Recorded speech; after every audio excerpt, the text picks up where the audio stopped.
Hello students, I hope you all are fine.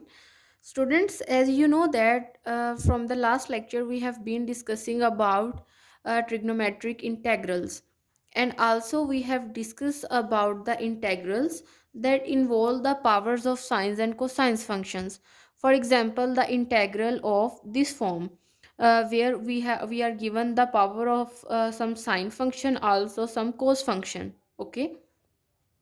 Now, in the previous lecture, we have discussed its case 1 when our power of sine is odd number. Now, it says that if m is even, and now I am discussing case 2, okay? The case 2 says that if m is even number and n is odd number, then what would you do? Because in the last time we have discussed that when what will you do if your m is odd, but now your m is even.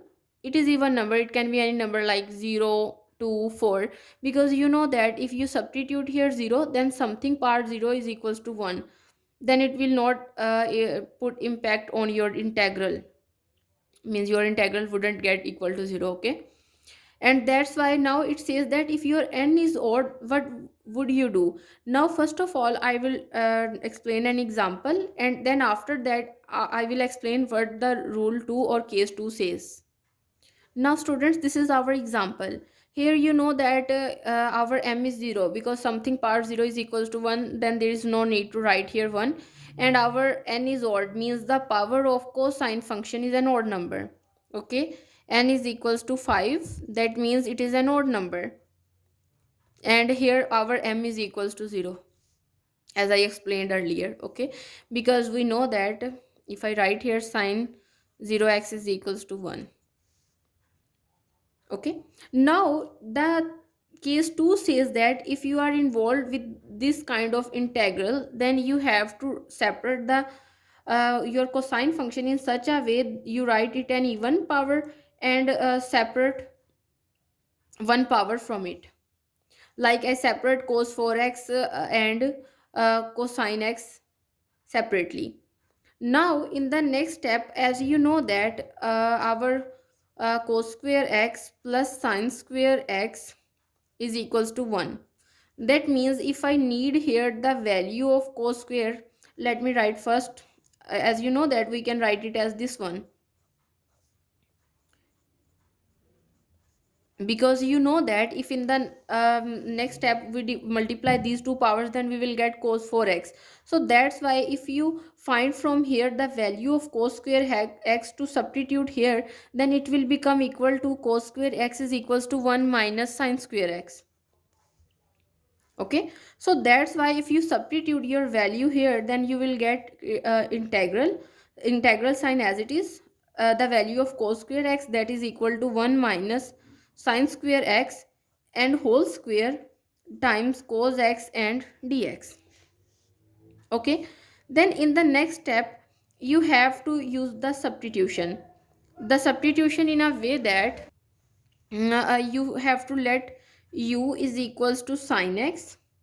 Obviously u square is equals to sine square x, and if you apply the differential on this, then you will get du is equals to, obviously the differential of sine x is equal to cosine x times dx. Now again, if you don't know about the differential, then you have to search it on my previous videos, as I explained it there. Okay, now after that these are the things that we have to substitute here. Now if I substitute all these values here, then we will get 1 minus u square whole square times, you know that cos x dx is equals to du, so I substitute here du. Now if I open up the square, then I will get 1 minus u, sorry, 1 plus u raised to power 4 and minus 2u squares time du. And if you apply integration, if you take the integration, then you obviously you would apply the you have to apply the power rule. Then here obviously the integration of 1 with respect to u is equals to u plus if you apply power rule, then 1 add in the power and divided by added power, so you will write u raised to power by 5 and minus u cube by 3, and plus obviously the constant of integration. Now as you know that our question is in the variable x, it is not in the form of variable u, so that's why we have to substitute u back. So I write here substituting, means substituting the value of u back, we will get what we have let previously u is basically the sin x, so we will get sin x plus sin raised to power 5x divided by 5 minus 2 by 3 sin cube x plus c. This is our constant of integration. Okay, so this is the answer of our question. Now let me explain what basically the rule 2 says.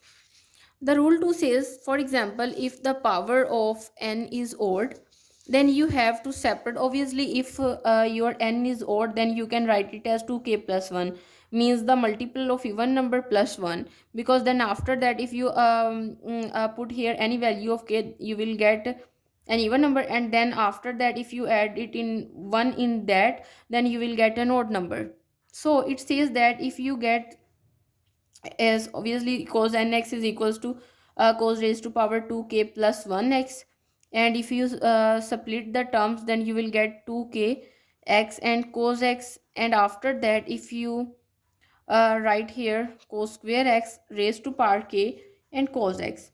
And obviously it basically says that you have to make such a situation in which you can use your trigonometric identity. What trigonometric identity? Basically this one, cos square x plus sin square x is equals to 1, and this is the trigonometric identity that you have to use here. And that's why you have to arrange your question or integral in such a way that you can use that trigonometric identity. And this is what rule 2 says. Basically rule 2 is or case 2 is similar as the case 1, but this the difference is that here our m is even, but there we have taken our m is an odd number. Now students, this is all about our today's lecture. See you next time. Thank you.